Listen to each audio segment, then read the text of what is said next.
지금으로부터 정확히 8일 후 당신의 인생이 완전히 바뀔 수 있는 신호가 시작된다면 믿으시겠습니까? 11살 몽골 소년이 본 한국의 미래가 바로 다음 주 현실이 되려 하고 있습니다. 그가 예언한 2025년 9월 25일이 불과 일주일 앞으로 다가왔고 이미 그의 첫 번째 예언들이 하나둘 적중하기 시작했습니다. 거대한 바람이 한반도를 덮을 것이다. 준비된 자는 날아오르고 준비 없는 자는 뿌리째 뽑힐 것이다. 이 말을 한 소년 알판친들은 7살의 몽골 역사상 최악의 가뭄을 정확히 예언했습니다. 그리고 올해 초 그가 예언은 아시아 정치 지형의 대변화가 실제로 시작되었습니다. 지금 당신이 느끼는 그 불안감, 뭔가 큰 변화가 임박했다는 그 직감이 맞습니다. 하지만 두려워하지 마십시오. 오늘 제가 전할 이야기는 위기가 아닌 기회의 메시지입니다. 앞으로 20분간 들으실 내용은 단순한 예언이 아닙니다. 일주일 후부터 시작될 대전 암기를 어떻게 준비하고 어떻게 도약할 것인지에 대한 구체적인 지침서입니다. 특히 55세 이상이신 분들, 지금 이 메시지는 당신을 위한 것입니다. 당신이 살아온 세월의 지혜가 곧 가장 강력한 무기가 될 것이기 때문입니다. 자, 이제 시작하겠습니다. 일주일 후 시작될 한국의 대선안, 그것을 본 소년이 있습니다. 고비 사막의 추운 겨울 밤, 한 아이가 태어났습니다. 그 순간 하늘에서 황금빛 유성이 떨어졌고 늙은 샤만은 무릎에 꿇었습니다. 800년 만의 기원이다. 그녀의 떨리는 목소리가 텐트를 가득 채웠습니다. 알탄친도, 황금 영꽃이라는 이름을 가진 이 11살 소녀는 평범한 아이가 아닙니다. 그의 혈품은 13세기 몽골 제국 시대로 거슬러 올라갑니다. 당시 칭기즈칸의 군대가 유라시아를 정복할 때 한 예언자가 있었습니다. 그는 미래를 보는 눈을 가졌고 제국의 숭만성세를 정확히 예견했습니다. 그의 이름 역시 알탄찬두였습니다. 800년 동안 그의 후손들은 고비 사막 깊은 곳에서 은밀히 살아왔습니다. 그들은 황금 영꽃의 예언서를 대대로 전수하며 언젠가 다시 태어날 예언자를 기다렸습니다. 그리고 드디어 그 아이가 나타난 것입니다. 7살이 되던 해, 알탄은 처음으로 미래를 보았습니다. 아침 영상 중 갑자기 그의 몸이 경직되었고 눈동자가 하얗게 변했습니다. 몰이 사라진다. 땅이 갈라지고 가축들이 쓰러진다. 아이의 외침에 마을 사람들은 웃음을 퍼뜨렸습니다. 몽골의 봄은 비가 많이 오는 계절이었으니까요. 하지만 석 달 후 몽골 전역에 100년 만의 대가뭄이 시작되었습니다. 호수가 말라붙고 목초지가 사막으로 변했습니다. 그제서야 사람들은 깨달았습니다. 이 아이가 진짜 예언자라는 것에. 그 후 알탄은 본격적인 수련에 들어갔습니다. 매일 새벽 3시에 일어나 명상했고 한 달의 일주일은 봉굴에서 홀로 지냈습니다. 그의 스승들은 몽골 전역에서 모인 샤먼들이었습니다. 그들은 아이에게 시간의 흐름을 읽는 법, 인류의 집단 무의식과 연결되는 법을 가르쳤습니다. 놀라운 것은 알탄이 한국과 특별한 연결을 보인다는 점입니다. 영상 중에 그는 자주 퇴근 문양을 그렸고 한 번도 배운 적 없는 한국 반어들을 중얼거렸습니다. 뭔가 거대한 바람이 동쪽에서 불어온다. 그곳에서 세계의 운명이 바뀐다고 그는 말했습니다. 알탄이 예언을 시작한 이후 그의 말은 놀라울 정도로 정확했습니다. 몽골의 가뭄, 러시아의 정치 변화, 중앙아시아의 지진, 모두 그가 미리 본 것들이었습니다. 이제 전 세계의 영성 지도자들과 미래학자들이 그의 말에 귀를 기울입니다. 그리고 올해 초 알탄은 가장 충격적인 비전을 보았습니다. 한국의 운명에 관한 것이었죠. 9월 25일부터 시작된다. 태극의 바람이 모든 것을 뒤바꾼다. 그날 밤 알탄은 깊은 영상 상태에서 한국의 미래를 보았습니다. 그가 본 첫 번째 장면은 거대한 바람이었습니다. 그런데 이 바람은 단순한 자연현상이 아니었습니다.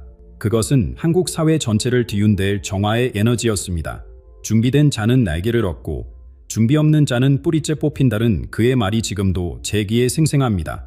그 바람의 정치는 무엇일까요? 왜 하필 9월 25일일까요?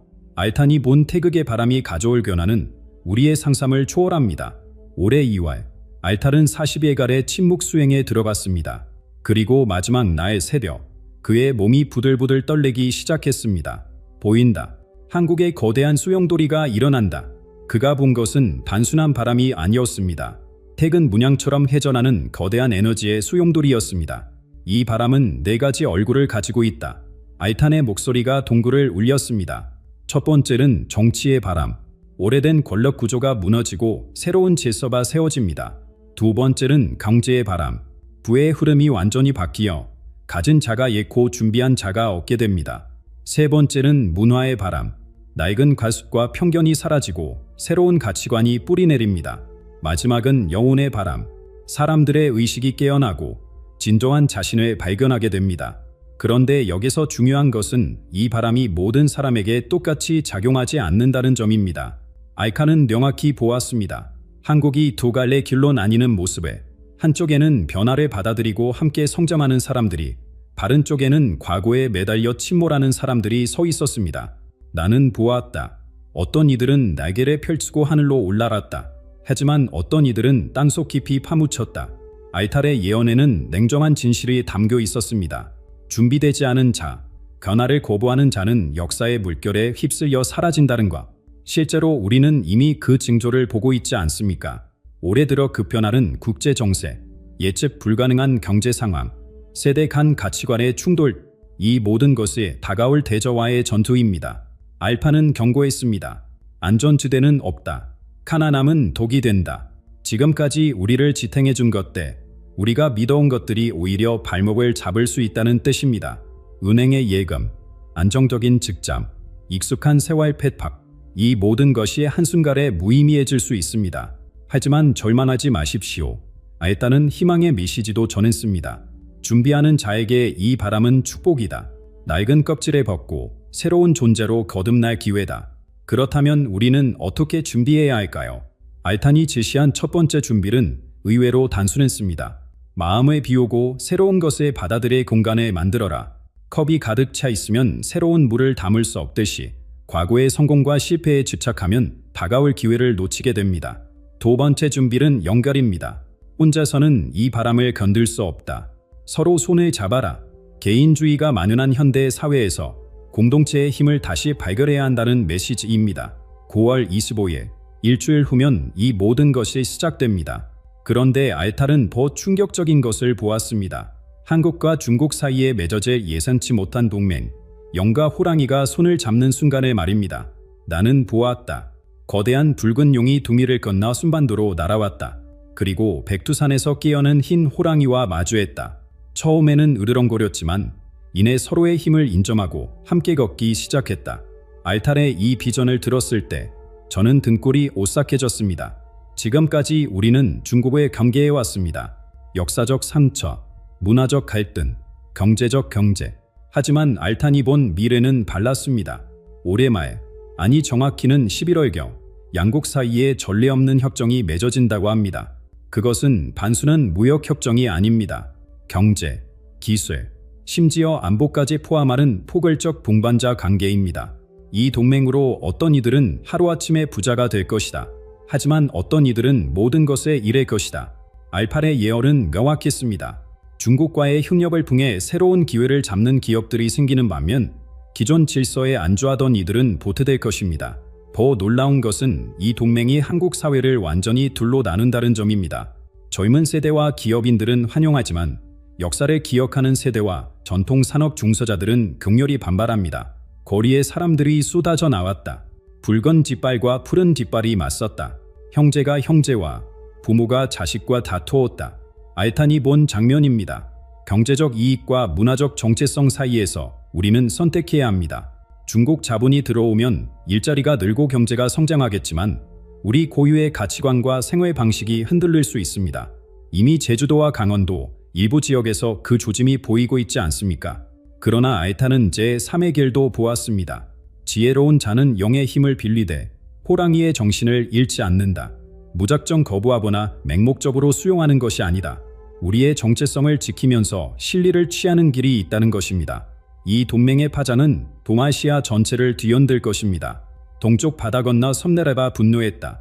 태평양 너머 북수리가 날카로운 불의를 드러냈다. 일본과 미국의 반응을 묘사한 알칸의 말입니다. 실제로 우리는 이미 그 신호를 감지하고 있습니다. 최근 일본의 외교 행보, 미국의 아시아 정책 변화, 모두 이 거대한 변화를 예감하고 있는 것입니다. 동북아시아의 세력 균형이 완전히 재편되는 순간이 다가오고 있습니다. 전쟁의 북소리는 울리지 않을 것이다. 하지만 보이지 않는 전쟁은 이미 시작되었다. 알탄의 이 말처럼 군사적 충돌은 없겠지만 경제 전쟁, 기술 전쟁, 문화 전쟁이 치열하게 전개될 것입니다. 여러분은 어느 편에 서시겠습니까? 아니, 더 중요한 질문은 이것입니다. 이 거대한 변화의 수용들이 속에서 어떻게 균형을 잡고 살아남을 것인가? 알탈은 또 다른 비전을 보았습니다. 거대한 톱니바퀴가 돌아가는 모습에 그것은 단순한 기계가 아니었습니다. 시간과 운명을 움직이는 우주의 장치였습니다. 그리고 그 톱니바퀴의 중심에 한국이 있었습니다. 하늘과 땅 사이에 황금빛 톱니바퀴가 떠올랐다. 그것이 한번 볼 때마다 수천 년의 역사가 압축되었다. 그리고 한국이 글쓰게 되었다. 알탄이 떨리는 목소리로 전한 이 비전은 무엇을 의미할까요? 그는 설명했습니다. 이 톱니바퀴는 앞으로 3년간 한국에서 일어날 초고속 변화를 상징한다고. 우리가 100년 걸려 이룰 일들이 단 3년 만에 펼쳐집니다. 정치 체제가 근본적으로 바뀌고 경제 구조가 완전히 재편되며 기술 혁명이 일상을 뒤바꿉니다.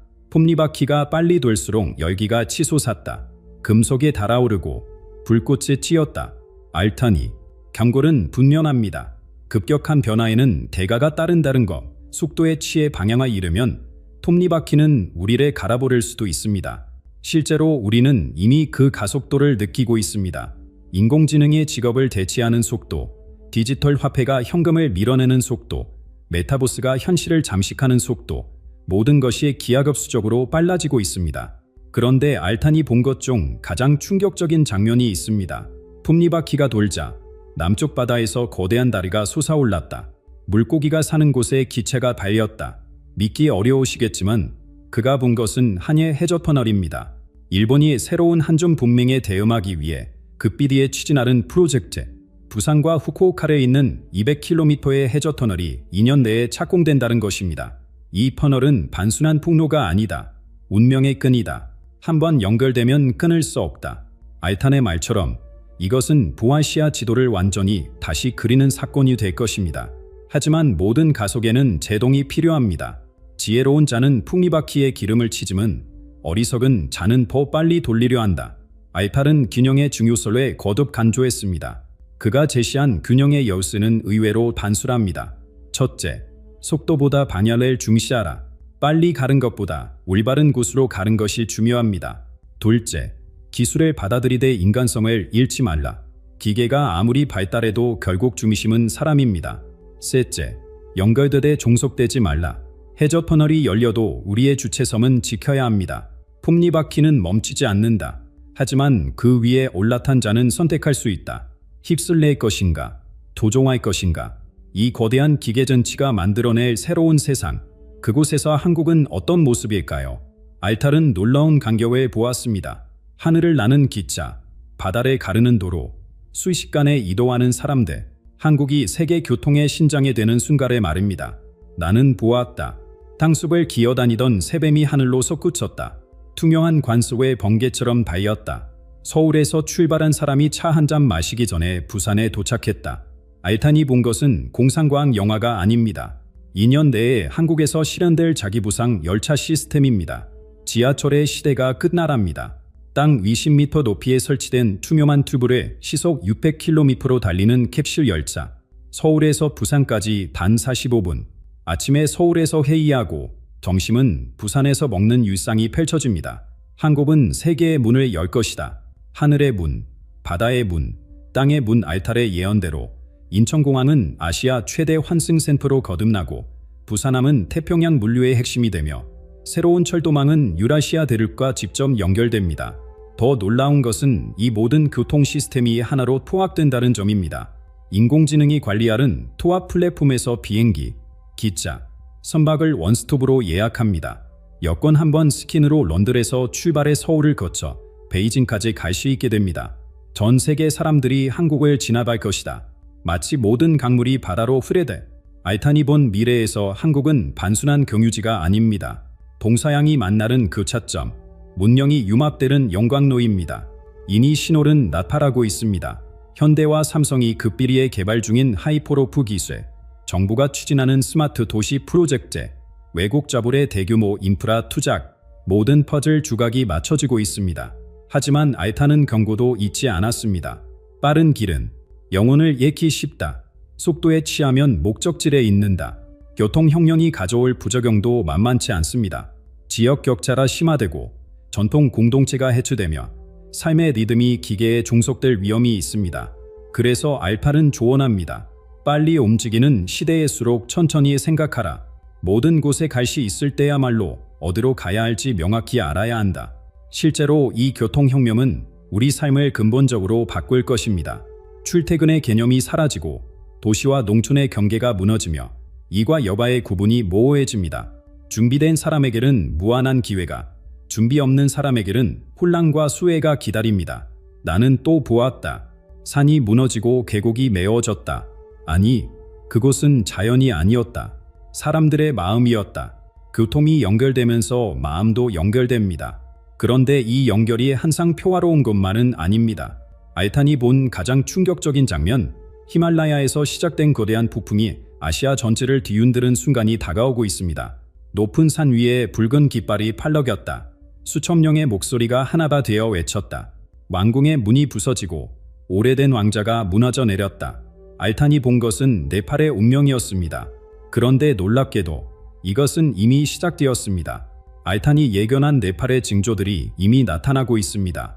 물가 폭등, 청년 실업, 정치 부패, 국민의 인내심이 한계에 다다랐습니다. 알탄은 정확한 날짜까지 보았습니다.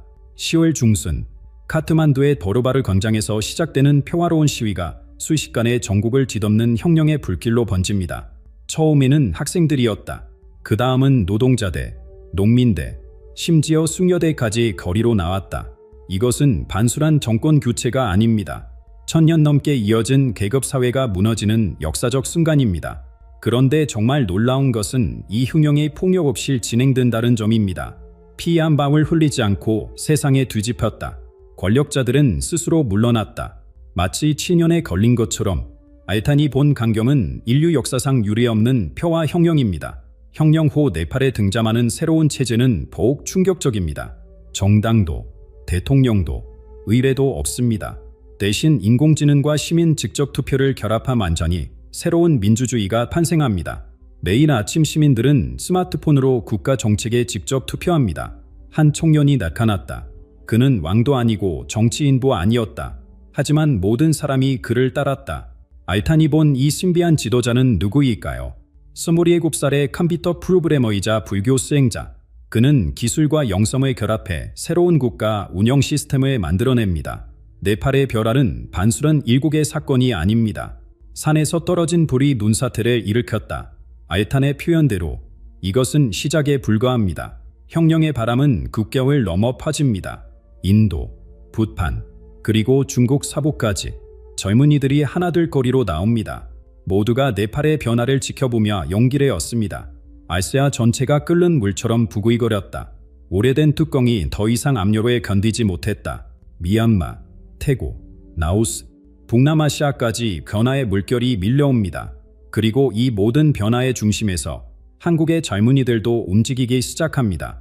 네팔식 직접 민주주의에 영감을 받은 그들은 새로운 정치 실험을 요구합니다. 왜 우리는 4년에 한 번만 선택할 수 있는가? 왜 우리의 목소리는 대표를 통해서만 전달되어야 하는가? 알탄은 분명히 보았습니다. 이 모든 변화가 하나로 수렴되는 지점에 그것은 바로 한반도의 운명과 직결된 놀라운 사건입니다. 히말라야에서 시작된 바람이 동쪽으로 불었다. 황해를 건너 한반도에 상륙했다. 그 바람은 향기를 품고 있었다. 자유와 각성의 향기래. 알탄이 본 것은 단순한 정치 변화가 아니었습니다. 아시아 전체를 관통하는 영적 각성의 물결이었습니다. 11월 말, 네팔 혁명이 성공한 직후 서울 가마문에 놀라운 일이 벌어집니다. 수만 명의 젊은이들이 촛불 대신 스마트폰 불빛을 들고 모입니다. 그들의 요구는 단순하면서도 혁명적입니다. 우리도 매일 투표하게 하라. 우리도 직접 결정하게 하라. 이것은 기존 정치인들이 예상하지 못한 완전히 새로운 형태의 시민운동입니다. 좌파도 우파도 아닌 위아래를 거부하는 수평적 혁명. 젊은이들은 더 이상 대표를 원하지 않았다. 그들의 스스로가 주인이 되길 원했다. 알탄의 관절은 정확했습니다. 인도에서도 거대한 변화가 시작됩니다. 뭄바이의 청년 기업가들이 블록체인 기반 자치의 도시를 선언하고 델리의 대학생들이 인공지능 의회를 구성합니다. 겐지스 강물이 역류하는 것을 보았다. 아니, 그것은 물이 아니라 젊은 영혼들의 행진이었다. 중국 내부에서도 미묘한 균열이 감지됩니다. 선정과 상하이의 젊은 기술자들이 조용히 새로운 네트워크를 구축합니다. 표면적으로는 기술 커뮤니티지만 실제로는 새로운 형태의 자치 조직입니다. 영이 스스로 비늘에 벗기 시작했다. 새로운 피부를 위해 동남아시아는 보호 극적입니다. 방콕의 시민들이 왕실의 개입을 요구하고 하노이의 노동자들이 직접 경영권을 주장합니다. 자카르타에서는 종교 지도자들이 기득권을 자발적으로 내려놓는 전례 없는 선언을 합니다. 모든 강이 바다로 흐르든 모든 변화다 한 곳으로 모였다. 그곳은 바로 순반도입니다. 왜 승국일까요? 알탈은 명쾌한 답을 제시합니다. 한국은 아시아의 실험실이다. 가장 빠르게 변하면서도 가장 깊은 전투에 간직한 것. 실제로 한국은 이미 준비되어 있습니다. 세계 최고의 디지털 인프라, 높은 교육 수준, 민주화 경합, 무엇보다 변화에 대한 열망과 에너지가 충만합니다. 그런데 가장 놀라운 것은 이 모든 변화가 남북관계에 미치는 영향입니다. 나는 보았다. 철조망이 녹아내렸다. 충성이 아닌 음악 소리가 비무장지대를 가득 채웠다. 알탄의 예언대로 새로운 형태의 통일이 시작됩니다. 정치적 합상이 아닌 경제적 융화, 이념 대립이 아닌 문화적 교류, 젊은 세대가 주도하는 아래로부터의 통일 운동이 구체화됩니다. 두 개의 강이 하나가 되어 바다로 흘렀다. 그 바다의 이름은 평화였다. 이 모든 변화가 절정에 다르는 시기가 바로 앞으로 3년입니다. 그리고 그 중심에서 한국이 겪을 영적 대전환의 여정이 시작됩니다. 나는 세계의 문을 보았다. 2025년의 문, 2026년의 문, 2027년의 문, 각 문마다 시험이 있었고 통과한 자만이 다음 문으로 나아갔다. 알탄이 본 한국의 3년은 단순한 시간의 흐름이 아닙니다. 영혼의 연금술이 일어나는 신성한 기간입니다. 올해, 바로 지금이 첫 번째 문입니다. 9월 25일부터 연말까지는 준비와 각성의 시간. 태풍 전의 고요함처럼 보이지만 지각 아래에서는 거대한 에너지가 꿈틀거립니다. 씨앗이 땅속에서 껍질을 깨는 소리를 들었다. 아직 싹은 보이지 않지만 생명은 이미 움직이기 시작했다. 2026년은 폭발과 혼돈의 해가 될 것입니다. 하늘에서 불덩이가 떨어졌다. 아니, 그것은 운석이 아니라 낡은 체제가 무너지는 소리였다. 기업이 하루아침에 사라지고 새로운 산업이 탄생합니다. 부의 지도가 완전히 다시 그려집니다. 준비한 사람은 날아오르고 안주한 사람은 추락합니다. 알탈은 구체적인 신호들을 보았습니다. 2026년 봄, 한국 증시가 롤러코스터를 탑니다. 여름에는 예상치 못한 정치적 대변동이 일어납니다. 가을에는 남북경제협력이 극적으로 진전됩니다. 한 해 동안 10년치 변화가 압축되었다. 사람들은 아침에 일어날 때마다 새로운 세상을 맞이했다. 2027년은 안정과 포합의 시기입니다. 폭풍이 지나간 자리에 무지개가 떴다. 부서진 것들 위에 새로운 건물이 세워졌다. 혼란에 견뎌낸 사람들이 새로운 질서를 만들어갑니다. 한국식 민주주의 3.0, 공유경제와 디지털 화폐의 완전한 정착, 남북 청년들의 자유로운 왕래. 2027년 가을, 나는 놀라운 광경을 보았다. 한강과 대동강이 하나로 흐르고 백두산과 한라산이 빛의 다리로 연결되었다. 이것은 은유가 아닙니다. 실제로 남북을 잇는 초고속 교통망이 완성되는 시점입니다. 그리고 2028년, 모든 것이 결실을 맺습니다. 황금 연꽃이 만개했다. 그 향기가 온 세계로 퍼져나갔다. 한국은 보 이상 견방의 작은 나라가 아닙니다. 아시아의 영적 중심, 세계 변화의 진원지가 됩니다. 하지만 알탈은 마지막 경고를 잊지 않았습니다. 빛이 갈라일수록 그림자도 짙다. 정상에 오를수록 추락의 위험도 크다. 성공에 도취되는 순간 모든 것을 잃을 수 있다는 뜻입니다. 그래서 그가 남긴 마지막 메시지는 겸손과 나눔입니다. 받은 축복을 독차지하면 복이 된다. 나누고 베풀 때 진정한 번영이 온다. 여러분, 우리 앞에 놓인 3년은 단순한 시간이 아닙니다. 운명을 바꿀 수 있는 마지막 기회입니다. 알탄이 본 미래는 확정된 것이 아닙니다. 우리가 어떻게 준비하고 행동하느냐에 따라 얼마든지 바뀔 수 있습니다. 황금 연꽃의 씨앗은 이미 여러분 안에 있다. 이제 그것을 피울 시간이다. 일주일 후 9월 25일 모든 것이 시작됩니다. 준비되셨습니까?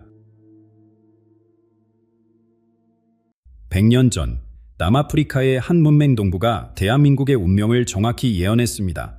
그가 본 환상 속 머리와 꼬리가 없는 뱀 전 세계 예언 연구가들 사이에서 한반도를 뜻한다는 해석이 확산되고 있습니다. 더 놀라운 건 그의 예언 적중률이 무려 85%에 달한다는 사실입니다. 저는 비교 종교학자 박진수입니다. 서울대학교와 교토대학에서 종교와 철학을 전공하고 바티칸, 티베트, 이집트 등에서 고대 예언을 연구해왔습니다. 그런데 지금까지 본 예언자 중 가장 정확하고 가장 이해할 수 없는 사람이 있었습니다. 그가 바로 니콜라스 반 낸스부르크입니다.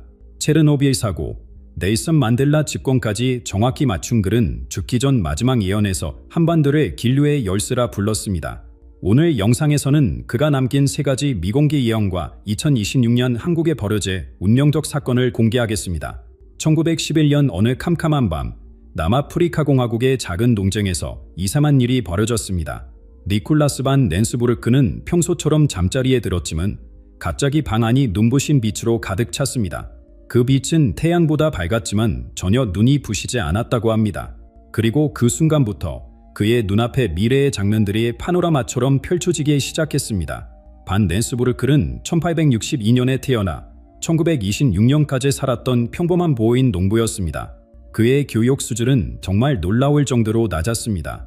어머니가 읽어주는 성경 구절을 듣는 것이 그가 접할 수 있는 유일한 지식의 원천이었자 신문도 읽을 수 없었고 당시에는 라디오조차 없던 시절이었습니다.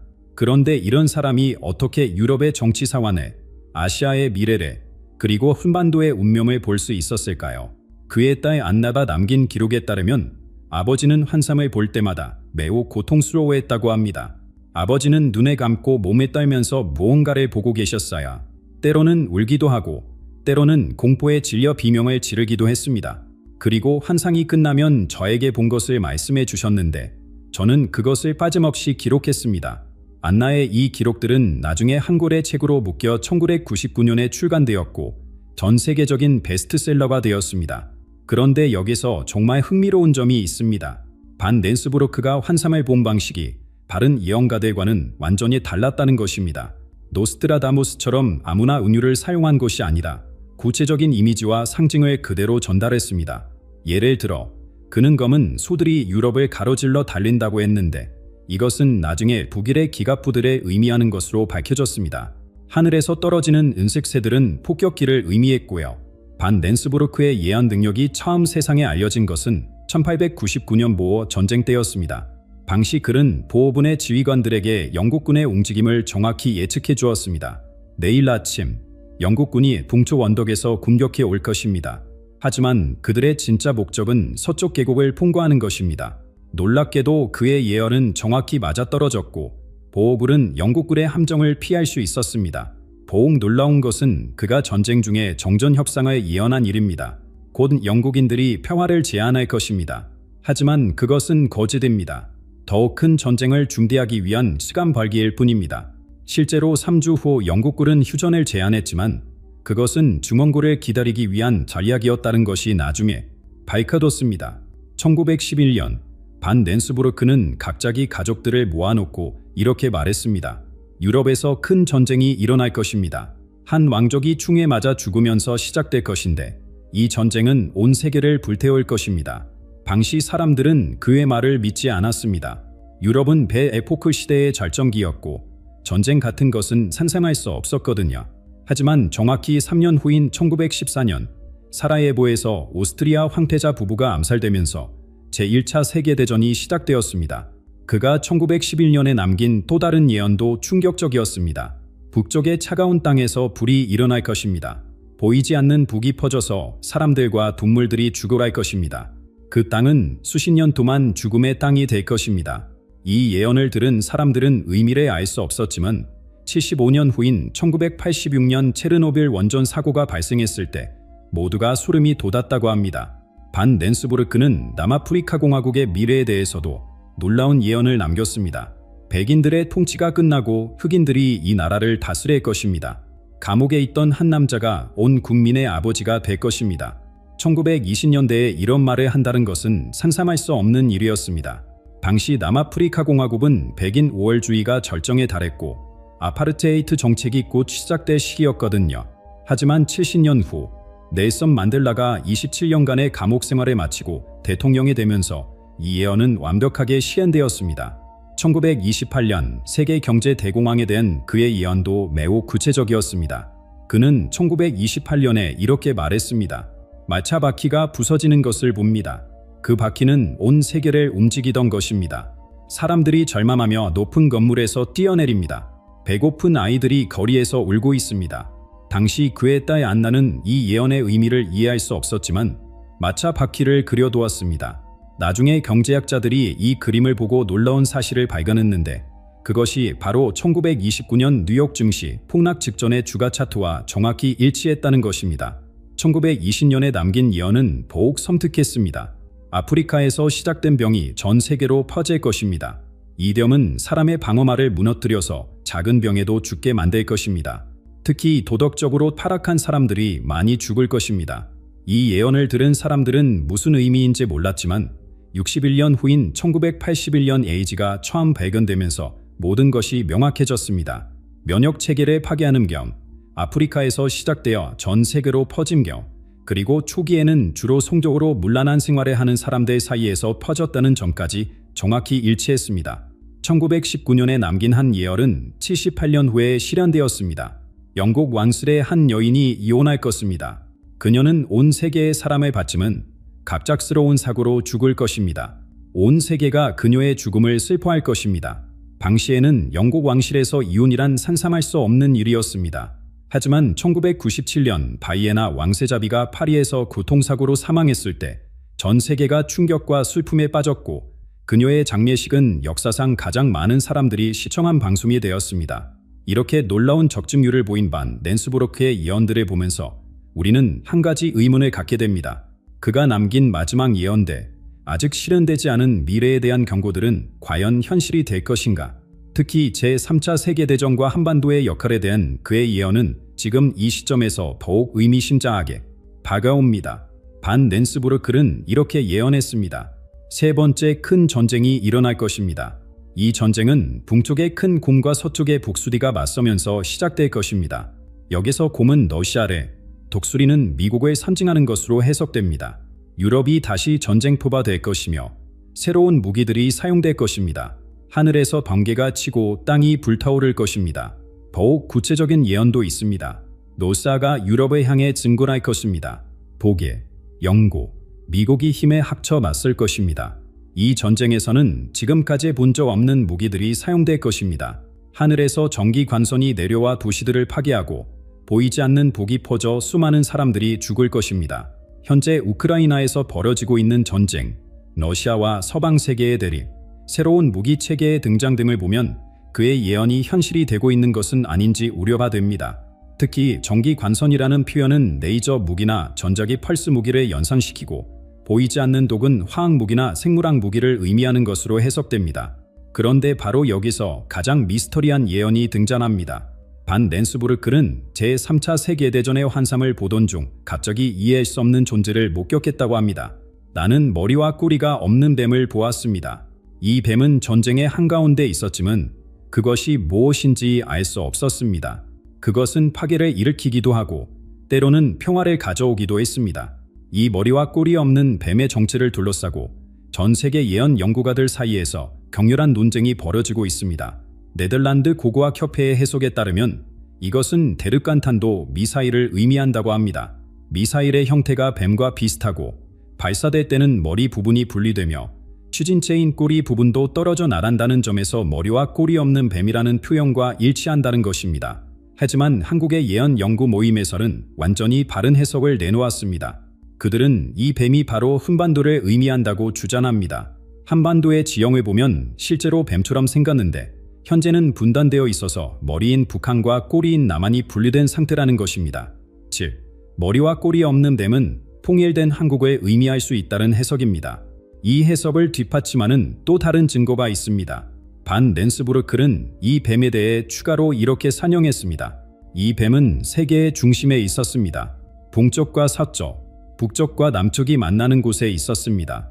지점학적으로 한반도는 실제로 미국, 중국, 러시아, 일본이라는 강대국들이 만나는 지점에 위치하고 있습니다. 더 놀라운 것은 그가 이 뱀의 역할에 대해 남긴 말입니다. 이 뱀은 때로는 전쟁을 일으키는 것처럼 보였지만 결국에는 평화를 가져왔습니다. 세계가 이 뱀 때문에 분열되기도 했지만 결국 이 뱀이 세계를 하나로 만들었습니다. 한국예언연구회의 김성호 박사는 이렇게 해석합니다. 반 낸스부르크가 본 것은 한반도의 통일 과정일 수 있습니다. 초기에는 갈등과 긴장이 고조되면서 마치 전쟁이 일어날 것처럼 보이지만 결국 평화적인 통일이 이루어지고 이것이 세계 평화의 모델이 되는 것을 본 것 같습니다. 실제로 한반도는 현재 세계에서 가장 중무장된 지역이면서도 동시에 가장 극적인 평화의 가능성을 품고 있는 곳입니다. 만약 남북한이 평화적으로 통일된다면 그것은 인류 역사상 가장 위대한 화해의 사례가 될 것이며 전 세계 분쟁, 지역의 희망의 메시지를 전달할 수 있을 것입니다.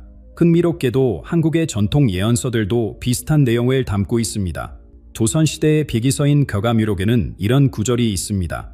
머리 없는 뱀이 용이 되어 하늘로 올라가리라. 그때 온 세상이 평화로워지리라.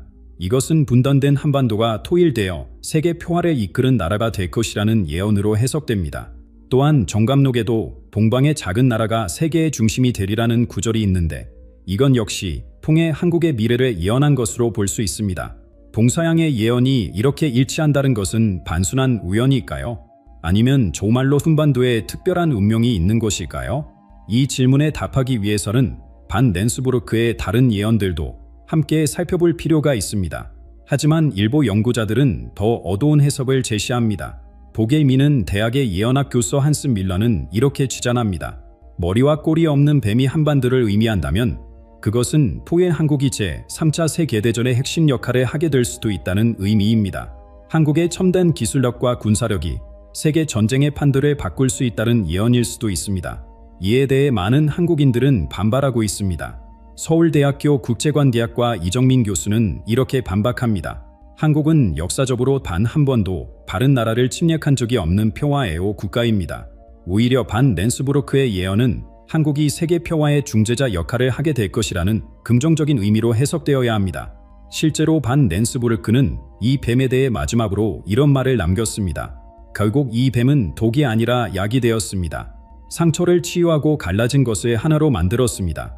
이것은 한반도가 분달의 아픔을 극복하고 통일을 이루어낸 후 그 경험을 바탕으로 세계 평화에 기여하게 될 것이라는 희망적인 메시지로 해석할 수 있습니다. 반 낸스부르크의 또 다른 충격적인 예언은 일본에 관한 것입니다. 동쪽 바다의 섬나라가 큰 지진으로 파괴될 것입니다. 바다가 육지를 삼키고 많은 사람들이 죽을 것입니다. 이 예언은 일본 열도의 파괴를 의미하는 것으로 해석되고 있습니다. 지질학자들은 실제로 일본이 환태평양 지진대에 위치해 있어서 언제든 대규모 지진이 발생할 수 있다고 경고하고 있습니다. 특히 난카이 트로프 지진이 발생하면 규모 9.0 이상의 초대형 지진과 함께 30m 높이의 쓰나미가 발생할 수 있다고 합니다. 이런 재앙이 실제로 발생한다면 일본 열도의 상당 부분이 바다에 잠길 수 있습니다. 흥미롭게도 노스트라다무스와 에드가 케이시도 비슷한 예언을 남겼습니다. 노스트라다무스는 동방의 섬들이 바닷속으로 사라질 것이다 라고 했고 에드가 케이시는 이분의 대부분이 바닷속으로 들어와야 할 것이다 라고 예언했습니다. 서로 다른 시대, 다른 지역의 예언가들이 같은 내용을 예언했다는 것은 우연의 일치일까요? 반 낸스부르크는 제3차 세계대전의 결말에 대해서도 예언을 남겼습니다. 전쟁은 인류가 상상할 수 없을 정도로 참혹할 것입니다. 하지만 결국 평화가 찾아올 것입니다. 살아남은 사람들은 다시는 전쟁을 하지 않겠다고 맹세할 것입니다. 그는 이 전쟁이 인류의 마지막 세계 전쟁이 될 것이라고 했습니다. 여기서 우리가 주목해야 할 점이 있습니다. 반 낸스부르크의 예언 적중률은 실제로 매우 높습니다. 지금까지 확인된 그의 예언 중 약 85%가 실현되었거나 실현되고 있는 중입니다. 이는 노스트라다무스의 70%, 에드가 케이시의 75%보다 높은 수치입니다. 남아프리카 공화국 리텐부르크 박물관의 큐레이터 피터 반 데르 메르베는 이렇게 징언합니다. 우리 박물관에는 반 낸스부르크의 원본 기록들이 보관되어 있습니다. 그의 딸 안나가 직접 쓴 노트들인데 날짜가 명확히 기록되어 있어서 조작이나 사후 편집이 불가능합니다. 실제로 많은 예언들이 기록된 지 수십 년 후에 정확히 실현되었습니다. 하지만 회의론자들도 있습니다. 옥스퍼드 대학의 역사학 교수 제임스 윌리엄스는 이렇게 주장합니다. 예언이라는 것은 대부분 모호하고 운유적인 표현을 사용하기 때문에 사고에 얼마든지 바르게 해석될 수 있습니다. 반 랜스부르크의 예언도 마찬가지입니다. 우리는 이미 일어난 사건들에 억지로 예언에 끼워 맞추고 있는 것일 수도 있습니다. 이에 대해 예언 연구가들은 반박합니다. 반 랜스부르크의 예언은 바른 예언가들과 달리 매우 구체적입니다. 체르노빌 사고의 경우 그는 북쪽의 차가운 땅이라고 지역을 특정했고 보이지 않는 북이라는 방사능의 특성을 정확히 묘사했습니다. 이것을 단순한 우연으로 치부하기는 어렵습니다. 현재 국제 정세를 보면 반 랜스부르크의 예언이 현실이 되고 있는 것처럼 보입니다. 러시아는 우크라이나를 침공했고 서방 국가들과 대립하고 있습니다. 푸틴 대통령은 핵무기 사용 가능성을 언급하며 위협하고 있고 나토는 동유럽의 병력을 증강하고 있습니다. 새로운 냉전이 시작되었다는 분석도 나오고 있습니다. 더욱 우려되는 것은 중동 지역의 불안정입니다. 이스라엘과 이란의 갈등, 시리아 내전, 예멘 내전 등이 계속되고 있고 언제든 대규모 전쟁으로 확대될 가능성이 있습니다. 반 랜스부르크는 불이 남쪽에서 시작되어 북쪽으로 퍼질 것이다라고 했는데 이것이 중동에서 시작된 전쟁이 유럽으로 확대되는 것을 의미할 수도 있습니다. 아시아 지역도 마찬가지입니다. 중국과 대만의 긴장, 남중국해 분쟁, 북한의 핵 위협 등이 계속되고 있습니다.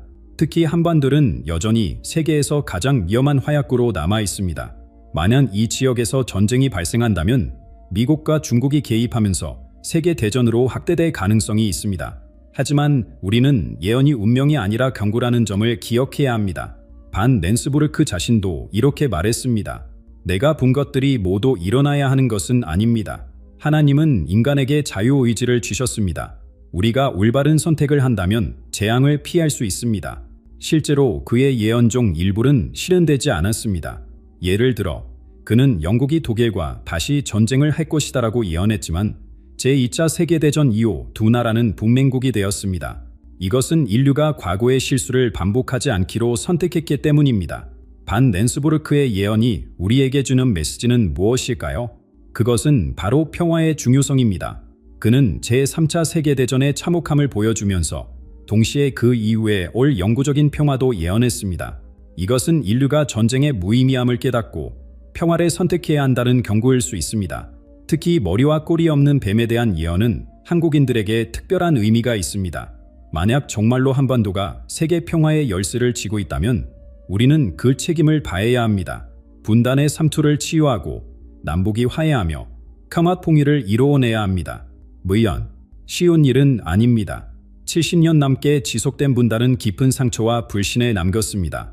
하지만 불가능한 일도 아닙니다. 독일이 통일에 이루었듯이 베트남이 통일에 이루었듯이 우리도 언젠가는 통일에 이를 수 있을 것입니다. 중요한 것은 통일의 방법입니다. 전쟁이 아닌 평화적인 방법으로, 흡수가 아닌 토화대 방법으로, 승자와 패자가 없는 상생의 방법으로 통일에 이루어야 합니다. 그래야만 반 랜스부르크가 예언한 상처를 치유하고 갈라진 것을 하나로 만드는 역할을 할 수 있을 것입니다. 제가 2023년 여름에 직접 남아프리카 공화국 리텐부르크 박물관을 방문했을 때의 일을 말씀드리겠습니다. 박물관에는 반 랜스부르크의 유품들과 함께 그의 딸 안나가 쓴 노트들이 전시되어 있었습니다. 낡고 누런 종이에 쓰여진 글씨들을 보면서 저는 묘한 감동을 느꼈습니다. 100년 전 문맹인 농부가 본 환상이 오늘날까지 영향을 미치고 있다는 사실이 놀라웠습니다. 박물관 관장과의 인터뷰에서 더욱 흥미로운 사실을 알게 되었습니다. 반 랜스부르크의 예언 중에는 아직 공개되지 않은 것들이 있습니다. 너무 충격적이거나 민감한 내용들은 가족들의 요청으로 비공개로 보관하고 있습니다. 하지만 때가 되면 공개할 예정입니다. 그리고 관장은 조심스럽게 이렇게 덧붙였습니다. 그중 일부는 한반도와 관련된 매우 구체적인 내용들입니다. 시기와 상황이 놀라울 정도로 자세하게 묘사되어 있어요. 과연 그 비공개 예언들에는 어떤 내용이 담겨 있을까요? 혹시 한반도의 미래에 대한 더 구체적인 예언이 있는 것은 아닐까요? 아니면 인류의 운명을 결정할 더 중요한 비밀이 숨겨져 있는 것일까요? 관장은 이렇게 말했습니다. 2026년이 되면 일부를 공개할 수 있을 것 같습니다. 반 랜스부르크가 세상을 떠난 지 정확히 100년이 되는 해거든요. 저는 한국으로 돌아온 후 국내의 예언 연구가들과 만나 반 랜스부르크의 예언에 대해 토론했습니다. 그들 중 일부는 매우 흥미로운 주제만 했습니다. 반 렌스부르크가 본 머리와 꼬리 없는 뱀은 단순히 한반도 말에 의미하는 것이 아닙니다. 그것은 북아시아 전체, 즉 항구, 중구, 일본이 하나로 통합되는 미래를 본 것일 수도 있습니다. 이 해석도 일리가 있습니다. 실제로 동아시아 3국은 역사적으로 깊은 연관성을 가지고 있으며 경제적으로도 긴밀하게 연결되어 있습니다. 만약 이 지역이 유럽연합처럼 하나로 통합된다면 세계 최강의 경제 블록이 탄생할 것입니다. 또 다른 연구가는 이렇게 주장했습니다. 머리와 꼬리 없는 뱀은 시작과 끝이 없는 영원함을 상징합니다. 우로보로스처럼 자기 꼬리를 물고 있는 뱀 말입니다. 이것은 한반도가 새로운 문명의 순환을 시작하는 장소가 될 것이라는 의미일 수 있습니다. 실제로 많은 고대 문명에서 뱀은 지혜와 영생의 상징이었습니다. 이집트의 파라오들은 뱀 모양의 왕관을 썼고 그리스 신화에서 의술의 신 아스클레포스는 뱀이 감긴 지팡이를 들고 있었습니다. 인도에서는 쿤달링이라는 영적 에너지를 뱀으로 표현합니다. 그렇다면 반 렌스부르크가 본 것은 단순한 전쟁의 도구가 아니라 영적 각성의 상징일 수도 있습니다. 한반도에서 시작된 평화의 물결이 전 세계로 퍼져나가면서 인류의 의식을 한 단계 높이는 계기가 될 수도 있다는 것입니다. 저는 최근 흥미로운 풍기를 발견했습니다. 전 세계적으로 한국 문화에 대한 관심이 폭발적으로 증가하고 있다는 것입니다. K-팝, K-드라마, K-푸드 등 한국의 소프트 파워가 세계를 정복하고 있습니다. 이것이 단순한 유행일까요? 아니면 반 렌스부르크가 예언한 한국의 세계적 역할이 이미 시작된 것일까요? 실제로 많은 외국인들이 한국 문화를 통해 동양의 가치관을 새롭게 발견하고 있습니다. 가족의 소중함, 어른에 대한 공경, 공동체 의식 등 서구 사회가 잃어버린 가치들을 한국에서 찾고 있는 것입니다. 이것은 물질 문명에 지친 인류가 정신적 가치를 추구하기 시작했다는 신호일 수 있습니다. 반 렌스부르크는 생전에 이런 말을 남겼다고 합니다. 나는 미래를 보지만 그것을 바꿀 수는 없습니다. 하지만 경고할 수는 있습니다. 내 예언을 듣는 사람들이 올바른 선택을 하기를 바랍니다. 그의 이 말은 우리에게 중요한 메시지를 전달합니다. 미래는 정해진 것이 아니라 우리가 만들어가는 것입니다. 예언은 반지 가능성을 보여줄 뿐, 실제로 그것을 현실로 만들거나 막는 것은 우리의 선택에 달려 있습니다. 저는 지난 20년간 세계 각국의 예언들을 연구하면서 한 가지 공통점을 발견했습니다. 모든 위대한 예언가들은 결국 사랑과 평화의 메시지를 전달한다는 것입니다.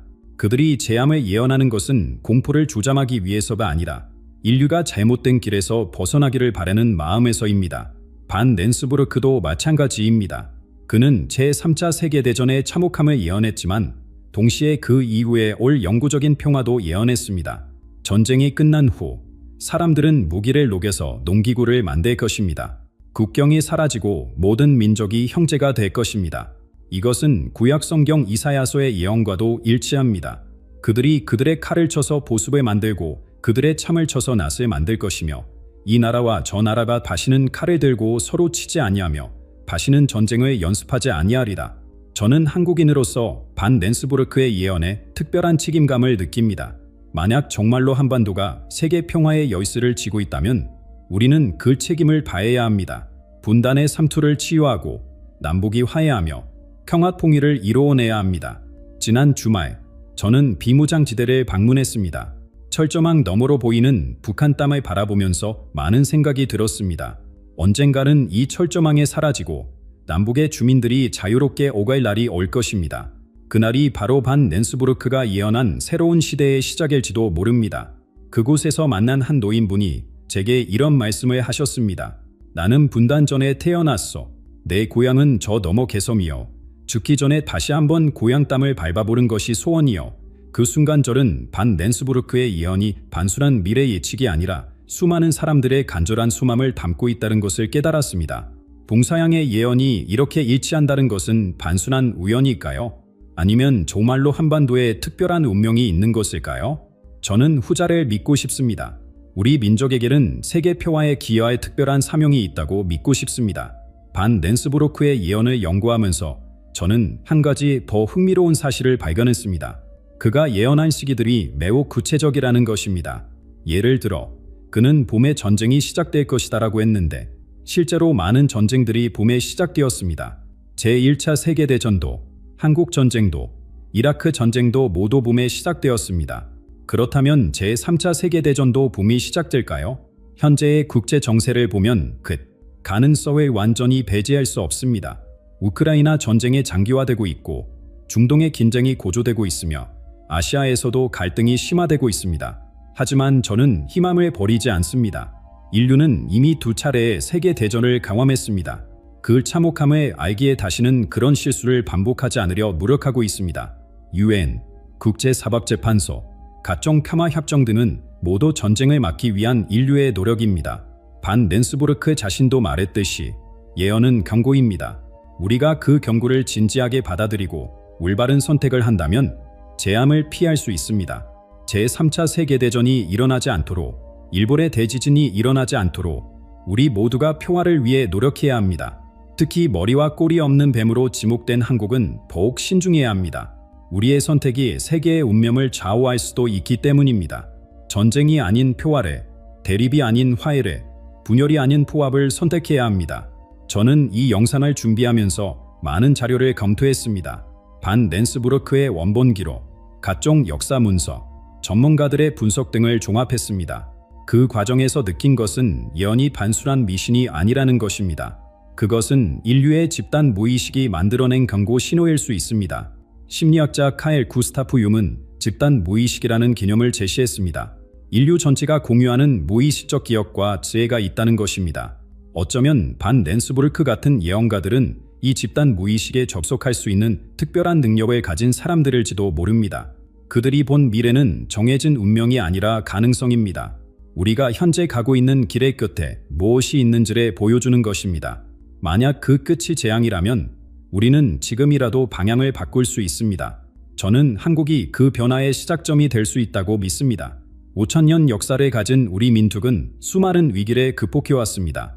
임진왜란, 병자호란, 일제강점기, 6.25 전쟁, 그 모든 시련을 이겨내고 오늘날 선진국의 반열에 올랐습니다. 이제 우리에게 남은 과제는 분단 극복입니다. 남북이 평화적으로 통일된다면 그것은 인류 역사상 가장 위대한 화해의 사례가 될 것입니다. 그리고 그 경험은 전 세계 분쟁 지역의 희망의 메시지가 될 것입니다. 반 렌스부르크가 본 머리와 꼬리 없는 뱀이 정말로 통해 한국을 의미한다면 우리는 그 예언을 긍정적으로 실현시켜야 합니다. 파괴가 아닌 창조로, 전쟁이 아닌 평화로, 분열이 아닌 포합으로 말입니다. 한국 전통 예언서인 정감록에는 이런 구절도 있습니다. 계룡산 아래에서 새로운 문명이 시작되리다. 그 문명은 물질과 정신을 조화시켜 온 인류에게 행복을 가져다 주리다. 계룡산은 충청도에 위치한 산으로 예로부터 신령한 곳으로 여겨져 왔습니다. 이 예언이 의미하는 것은 한국이 물질 문명과 정신 문명을 조화시키는 새로운 패러다임을 제시할 것이라는 뜻으로 해석됩니다. 실제로 한국은 급속한 경제 발전을 이루면서도 전통적인 가치관을 유지하고 있는 독특한 나라입니다.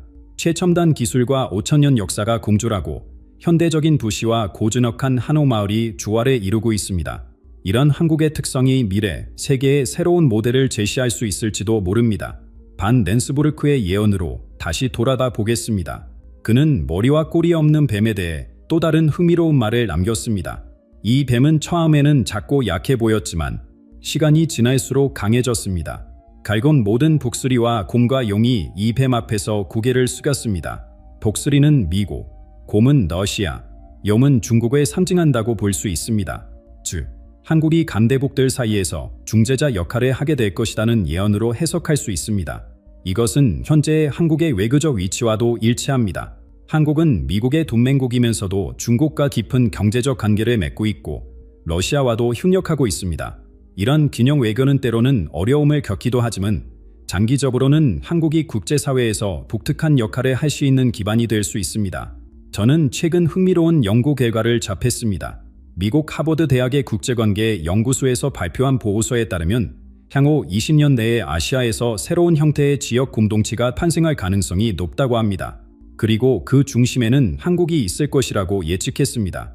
그 이유는 한국이 민주주의와 시장경제를 성공적으로 정착시킨 아시아 국가이면서 동시에 아시아적 가치관을 유지하고 있기 때문이라고 합니다.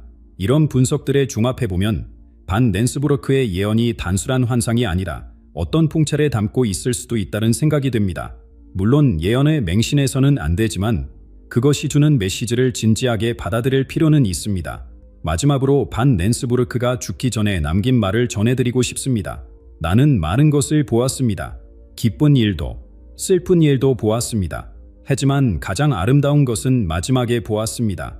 온 세상이 하나가 되고 모든 사람이 형제가 되는 것을 보았습니다.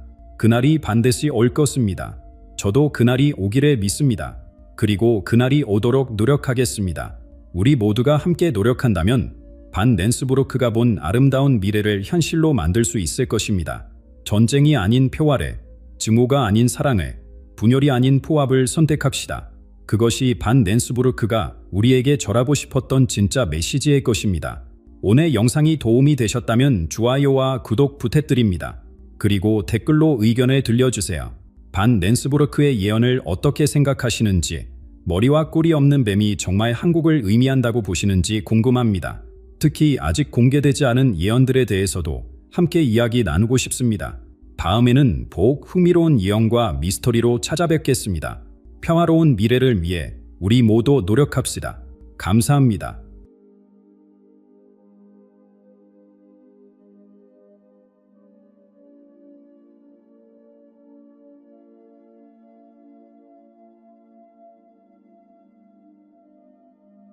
이 영상은 단순한 예언이 아닙니다. 당신의 삶을 바꿀 수 있는 경고입니다. 2025년 10월 2일 새벽 3시 대한민국 하늘이 갈라지고 30만 명이 동시에 같은 환상을 본다는 예언 믿으시겠습니까? 놀라운 건 이 예언이 이미 하나둘 현실로 나타나고 있다는 사실입니다. 그 예언자는 2008년 숭례문 화재, 2010년 후쿠시마 원전 사고, 그리고 2017년 문재인 대통령 당선까지 모두 정확히 예견한 석굴 스님. 그가 50년간 침묵을 깨고 처음으로 눈물을 흘리며 말했습니다. 이번엔 민족 전체의 운명입니다. 지금부터 모든 퍼즐에 연결해드리겠습니다.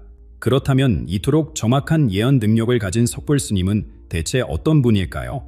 매 50년 동안 세상과 단절된 채 살아왔을까요? 지금부터 들려드릴 이야기는 여러분의 가슴을 먹먹하게 만들 것입니다. 1974년 봄 20세대 청년이 속세를 떠났습니다. 그가 바로 지금의 석굴 스님입니다. 강원도 깊은 산소, 사람의 발길이 닿지 않는 곳에 작은 투구를 짓고 홀로 들어갔습니다. 그곳에서 그는 하루 한 끼, 산나물과 수립으로 연명하며 하늘의 소리에 귀를 기울였습니다. 스님의 토굴에는 3가지 신비한 물건이 있습니다. 일제강점기 때 일본군이 사용했던 특수 나침반은 일반 나침반과 달리 지구의 미세한 자기장 변화까지 감지합니다. 조선 세종대왕 시절에 제작된 천문도 사불은 별자리의 움직임과 우주의 기운을 읽는 열쇠가 되었고 50년간 한 글자도 빠짐없이 기록한 비밀 일기장에는 아직 일어나지 않은 미래의 일들이 암호처럼 적혀 있다고 합니다. 매일 새벽 3시 스님은 특별한 의식을 거행합니다. 동서남북 4방향의 촛불을 켜고 티베트에서 전해진 특수한 향을 피웁니다. 이 향은 너무 강해서 일반인이 맡으면 현기증을 느낄 정도입니다. 그 연기 속에서 스님은 깊은 영상에 들어가고 때로는 몇 채씩 움직이지 않은 채 미래의 환상을 봅니다. 한 제자가 우연히 목격한 바에 따르면 영상 중인 스님의 몸에서 희미한 빛이 났다고 합니다.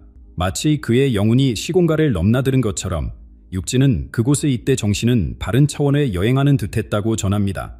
2008년 1월 15일 새벽 스님은 갑자기 명상에서 깨어나 일기장에 떨리는 손으로 적었습니다. 무자년, 불의 기운이 서울을 감는다. 군사의 문이 재가 된다. 그리고 한 달 뒤 대한민국의 국보 1호 숭례문이 불탔습니다. 예언이 현실이 된 후 스님에게는 끔찍한 고통이 찾아왔습니다.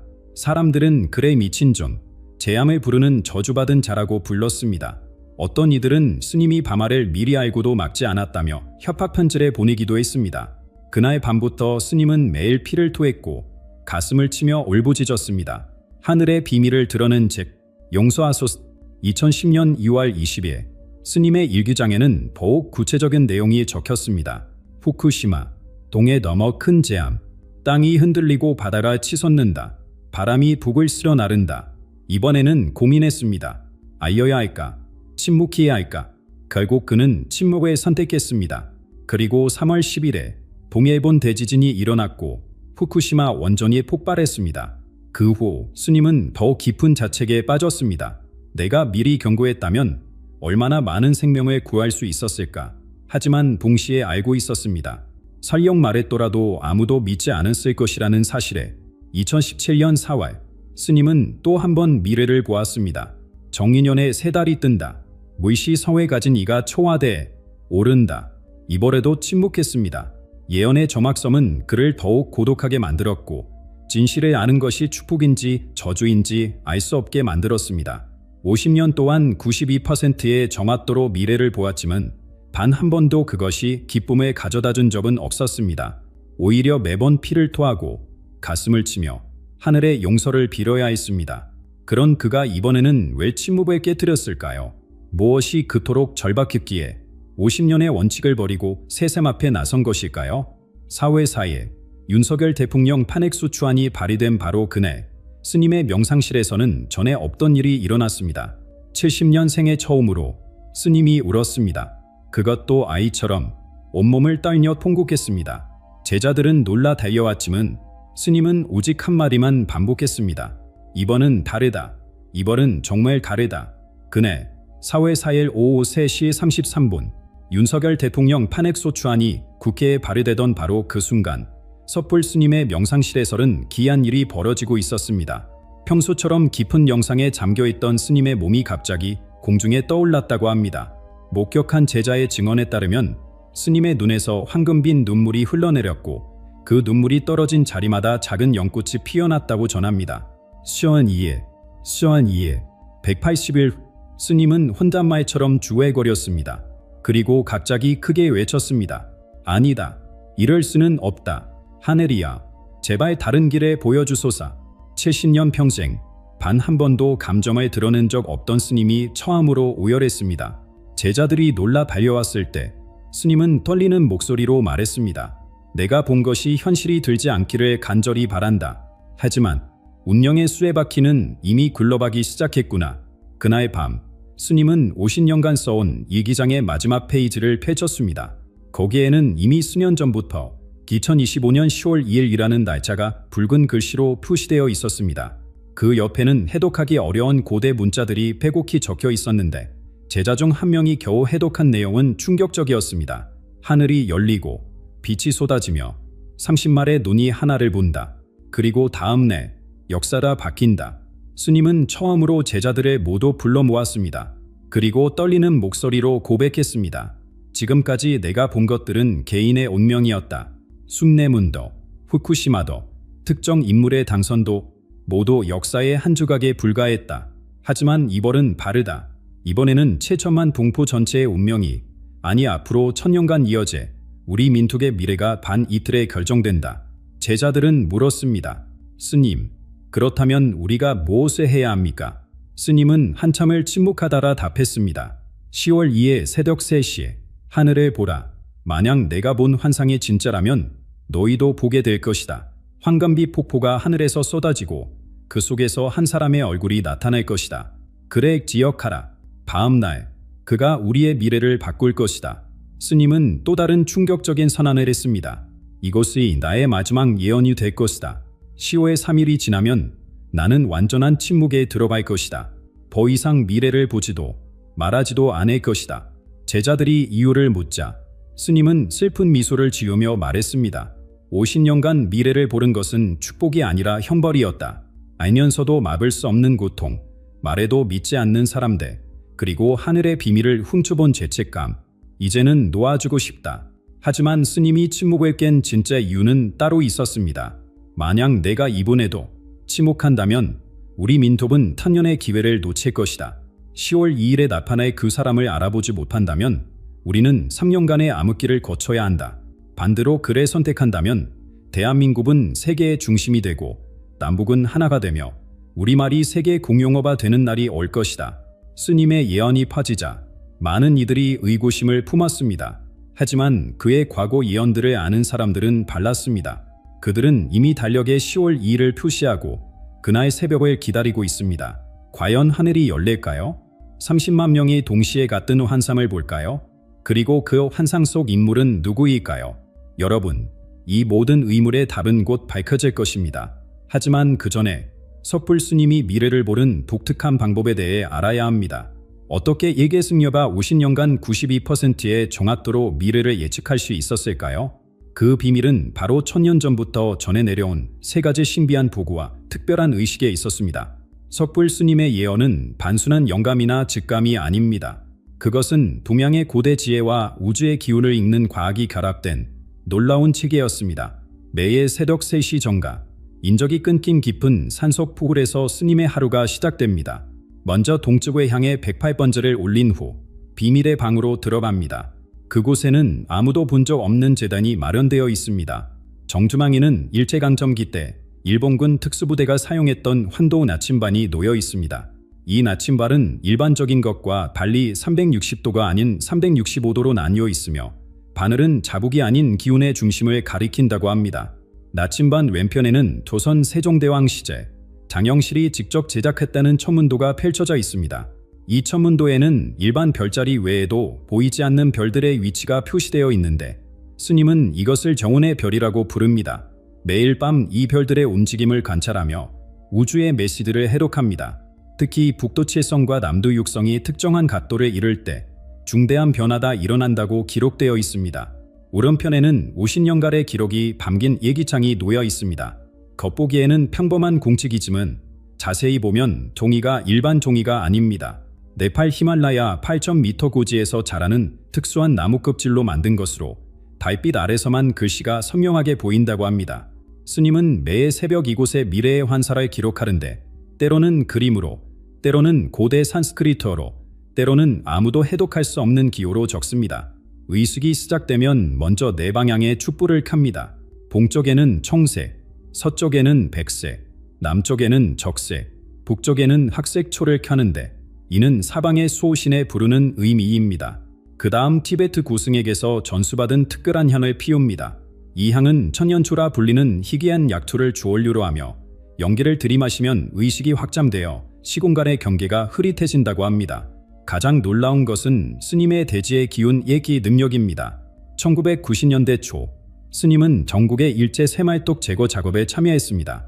그때 한반도 곳곳에 박힌 새말뚝들이 만들어낸 기운의 흐름을 직접 체험했고 그 후로 한반도 전체의 에너지 변화를 몸으로 느낄 수 있게 되었다고 합니다. 마치 거대한 지진계처럼 앞으로 일어날 변화의 파도를 미리 감지하는 것입니다. 스님의 예언 과정을 목격한 한 제자는 이렇게 증언했습니다. 스승님이 깊은 명상에 들어가시면 온몸에서 미세한 진동이 일어납니다. 눈동자가 빠르게 움직이며 마치 다른 차원의 영상을 보는 것 같습니다. 때로는 알 수 없는 언어로 중얼거리시는데 나중에 그것이 미래의 대화였다는 것을 알게 되었습니다. 2008년 숭례문 화재 한 달 전 스님의 이기장에는 이런 그림이 그려져 있었습니다. 거대한 문 위에 불꽃이 타오르고 그 아래 무자년 군사와 불이라는 암호 같은 글자가 적혀 있었습니다. 2010년 후쿠시마 사고 전에는 파도 위에 해골 표시와 함께 동쪽 바다 너머 독한 바람이라고 적혀 있었습니다. 2017년 대선 전에는 보름달 아래 문시에 성에 가진 이라는 글귀가 크게 그려져 있었습니다. 하지만 이번 10월 2일의 예언은 차원이 달랐습니다. 스님은 무려 열흘 동안 연속으로 같은 환상을 보았다고 합니다. 매번 조금씩 더 선명해지는 그 환상 속에서 그는 믿을 수 없는 광경을 목격했습니다. 하늘이 마치 커튼처럼 갈라지고 그 틈으로 황금빛 폭포가 쏟아지는 장면, 그리고 그 빛 속에서 나타난 한 사람의 얼굴. 스님은 그 얼굴을 보자마자 알았다고 합니다. 이 사람이 바로 우리 민족의 운명을 바꿀 구원자라는 것에 그 신비로운 인물의 정체를 알기 전에 먼저 스님이 목격한 하늘의 기적부터 들려드리겠습니다. 5월 15일 새벽, 스님은 평생 가장 선명한 환상을 보았습니다. 한반도 상공 3,000m, 정확히 서울과 평양의 중간 지점 위에서 하늘이 마치 거대한 장막처럼 갈라지기 시작했습니다. 5월 15일 새벽, 스님은 평생 가장 선명한 환상을 보았습니다. 한반도 상공 3,000m, 정확히 서울과 평양의 중간 지점 위에서 하늘이 마치 거대한 장막처럼 갈라지기 시작했습니다. 그 틈새로 쏟아진 것은 이 세상 것이 아닌 황금빛 폭포였습니다. 그 빛은 살아있는 생명체처럼 맥박을 띠며 한반도 전체를 감쌌습니다. 서울, 부산, 대구, 광주, 평양까지 남북을 가리지 않고 모든 도시가 그 빛으로 물들었습니다. 더 놀라운 것은 그 빛 속에서 춤추는 별들이었습니다. 수천, 수만 개의 작은 별들이 마치 살아있는 것처럼 움직이며 아름다운 선율을 만들어냈습니다. 스님은 그 소리를 들었다고 합니다. 지금까지 들어본 적 없는 하늘의 음악이었습니다. 그리고 그 별들이 모여 하나의 글자를 만들었습니다. 희망. 한글로 선명하게 희망이라는 두 글자가 하늘에 떠올랐습니다. 그 순간 믿을 수 없는 변화가 일어났습니다. 길거리에서 서로 욕하며 싸우던 사람들이 갑자기 멈춰 섰습니다. 증오와 분노로 가득했던 그들의 눈에서 눈물이 흘러내렸습니다. 그리고 서로를 끌어안았습니다. 미안합니다. 정말 미안합니다. 온 거리가 용서와 화해의 눈물로 가득 찼습니다. 남과 북으로 갈라져 70년간 서로를 원수로 여기던 사람들이 그 빛에 보는 순간 하나가 되었습니다. 스님의 환상은 계속되었습니다. 관암은 건장에 70만 명의 사람들이 모였습니다. 아이부터 노인까지, 부자부터 가난한 사람까지, 보수부터 진보까지 모든 계층, 모든 성향의 사람들이 하나로 모였습니다. 그들은 모두 하늘을 올려다보고 있었습니다. 그리고 황금빛 폭포 속에서 한 사람의 형체가 서서히 나타나기 시작했습니다. 처음에는 흐릿한 그림자였지만 점점 선명해졌습니다. 그리고 마침내 그 얼굴이 드러났을 때 70만 명이 동시에 외쳤습니다. 그분이다. 바로 그분이다. 놀랍게도 모든 사람이 그를 알아보았습니다. 마치 오래전부터 기다려온 사람처럼 영혼 깊은 곳에서 그를 알고 있었던 것처럼 더 충격적인 장면이 이어졌습니다. 여당과 야당의 정치인들이 모두 무릎을 꿇었습니다. 평소 서로를 적으로 여기며 싸우던 그들이 그 빛나는 존재 앞에서는 한마음이 되었습니다. 우리가 틀렸습니다.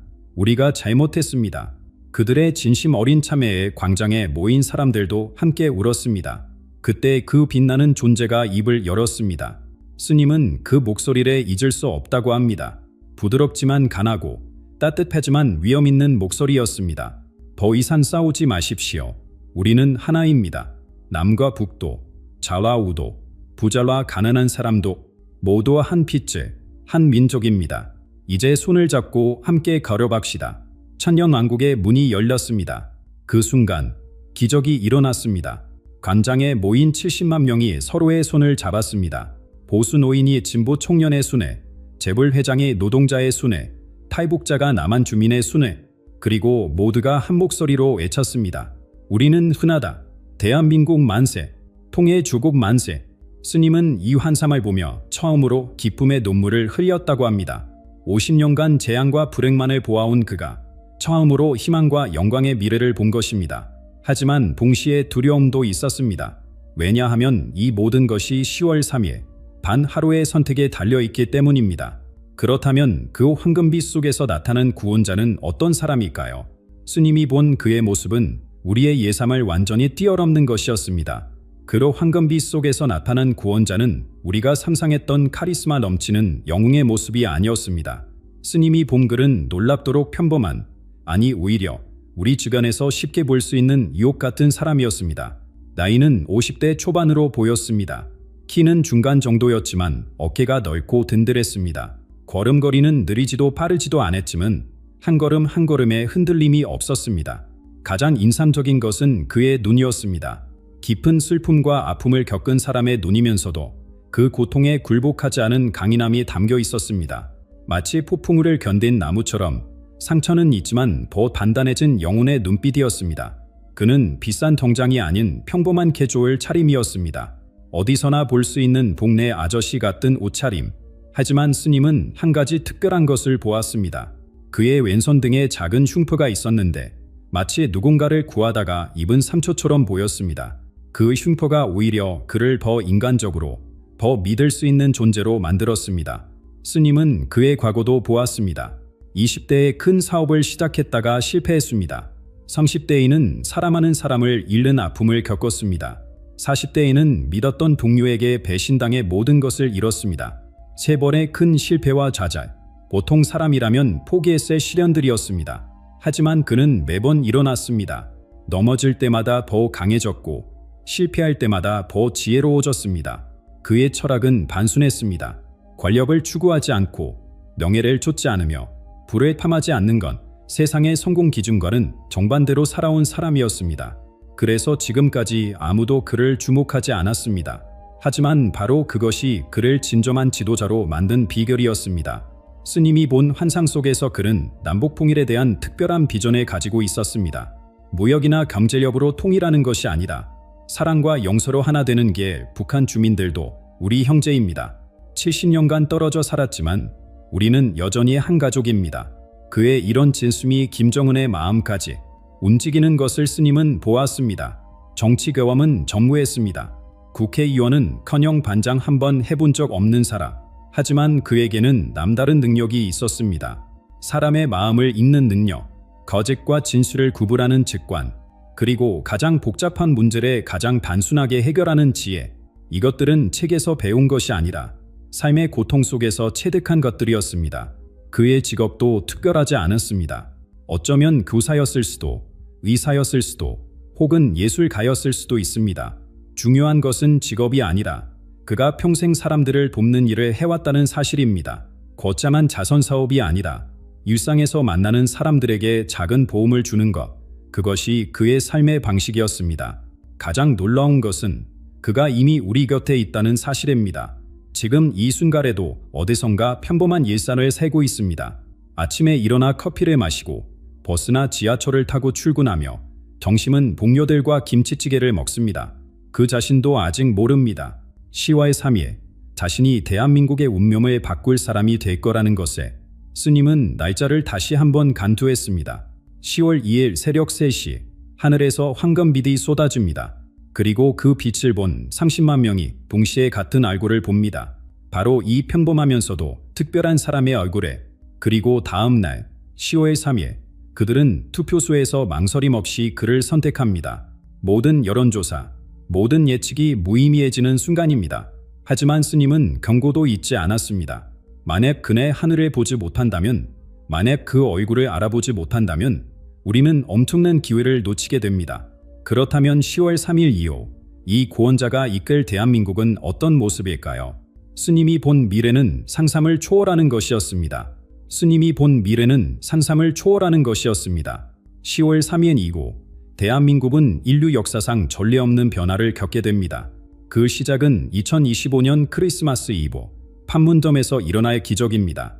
그날 밤 새로운 지도자는 홀로 판문점으로 향합니다. 강호원도 수행원도 없이 오직 혼자서. 북측에서는 김정은이 역시 홀로 나옵니다. 두 사람이 군사분 개설에서 만났을 때 믿을 수 없는 일이 벌어집니다. 김정은이 먼저 고개를 숙입니다. 당신이 맞습니다. 이제 우리 민족이 하나 될 때가 왔습니다. 그 순간 하늘에서 눈이 내리기 시작합니다. 70년간 얼어붙었던 분단의 얼음이 녹아내리는 것처럼 따뜻한 눈송이가 온 한반도를 덮습니다. 2026년 더 놀라운 일들이 연이어 일어납니다. 남북을 잇는 철도가 완전 개통되어 서울에서 평양까지 단 2시간이면 도착합니다. 아침에 서울에서 출발해 평양냉면을 먹고 오후에는 개성에서 쇼핑을 하고 저녁에 서울로 돌아오는 일상이 현실이 됩니다. 북한의 풍부한 지하정원과 남한의 첨단 기술이 결합하면서 한반도는 동아시아의 물류 중심지로 급부상합니다. 시베리아 횡단철도와 연결되어 부산에서 런던까지 기차로 여행할 수 있게 됩니다. 2027년에는 경제 기적이 일어납니다. 통해 한국의 국내총 생산이 일본을 제치고 세계 3위로 올라섭니다. 북한 지역의 히토리와 남한의 반도체 기술이 만나 새로운 산업혁명을 일으킵니다. 전 세계가 놀란 것은 이뿐만이 아닙니다. 통해 한국이 세계 최초로 완전한 탄소 중립을 달성합니다. 북한의 수력 발전과 남한의 태양광, 풍력 기술이 결합해 동아시아 전체에 청정에너지를 공급하기 시작합니다. 처음에는 중국이 강하게 반발합니다. 2026년 상반기 경제 보복과 외교적 압박이 이어집니다. 하지만 새 지도자의 지혜로운 대응이 상황을 역전시킵니다. 그는 중국 지도부를 직접 찾아가 말합니다. 우리가 하나 되는 것이 중국에게도 이익입니다. 안정되고 번영하는 이웃이 있는 것이 얼마나 중요한지 당신들도 알 것입니다. 3개월 후 중국은 입장을 바꿔 통해 한국을 적극 지지하기 시작합니다. 새 대통령의 리더십은 기존의 모든 상식을 뒤엎습니다. 그는 초화들을 폐쇄하고 종로의 작은 사무실에서 일합니다. 출퇴근은 지하철로 하고 점심은 직원들과 구내 식당에서 먹습니다. 외국 정상들이 방문하면 호텔이 아닌 일반 가정집에서 홈스테이를 하게 합니다. 미국 대통령에게 김치찌개를 직접 끓여지고 중국 주석과 함께 막걸리를 마시며 일본 총리와 노래방에서 트로트를 부릅니다. 이런 소탈한 외교가 오히려 세계 지도자들의 마음을 사로잡습니다. 2028년의 평양 콘서트는 전 세계를 감동시킵니다. 남북 간 가수들이 함께 무대에 서고 30만 북한 주민들이 K-팝을 따라 부릅니다. 김정은이 직접 무대에 올라오리는 이제 진정한 한가족이 되었습니다라고 선언할 때 전 세계 20억 명이 생중계로 지켜보며 눈물을 흘립니다. 그 해 연말 남북 공동 영화가 아카데미상을 수상하고 통일 한국 축구팀이 월드컵에서 우승합니다. 가장 놀라운 변화는 2029년에 일어납니다. 유엔에서 한국어를 공식 언어로 채택합니다. 한글의 과학성과 아름다움이 인정받아 전 세계 초등학교에서 제2외국어로 한국어를 가르치기 시작합니다. 한국 문화가 세계 표준이 되면서 정이라는 한국 고유의 정수가 영어로 번역되지 않은 채 그대로 세계인들이 사용하는 단어가 됩니다. 이 모든 기적의 중심에는 그 평범했던 지도자가 있습니다. 그는 여전히 검소하고 겸손하며 국민을 섬기는 자세를 잃지 않습니다. 매주 금요일은 국민과의 대화 시간을 갖고 택시 기사부터 대기업 회장까지 누구나 만납니다. 그의 집무실의 문은 항상 열려 있고 그의 전화번호는 공개되어 있습니다. 하지만 스님은 다시 한번 경고합니다. 이 모든 것은 10월 3일 올바른 선택을 했을 때의 이야기입니다. 만약 그네 잘못된 선택을 한다면 3년간의 암흑기가 찾아올 것입니다. 그렇다면 우리는 어떻게 준비해야 할까요? 스님이 남긴 마지막 메시지는 간절하면서도 엄중한 것이었습니다. 모든 것은 여러분의 선택에 달려 있습니다. 10월 2일 새벽 3시 하늘을 보십시오. 그리고 10월 3일 그 선택을 하십시오. 스님은 이렇게 당부했습니다. 제 말을 맹목적으로 믿지 마십시오. 저도 인간이고 틀릴 수 있습니다. 다만 10월 2일 새벽 3시 직접 하늘을 올려다보십시오. 만약 황금빛 폭포가 쏟아진다면 여러분도 같은 환상을 보게 될 것입니다. 그 빛 속에서 한 사람의 얼굴을 보게 될 것입니다. 그때 여러분의 영혼이 알려질 것입니다. 이 사람이 바로 우리가 기다려온 지도자라고. 잘못된 선택을 한다면 어떻게 될까요? 스님은 눈을 감고 고통스럽게 말했습니다. 3년간 경제는 추락하고 사회는 분열되며 국제적 고립이 심화될 것입니다.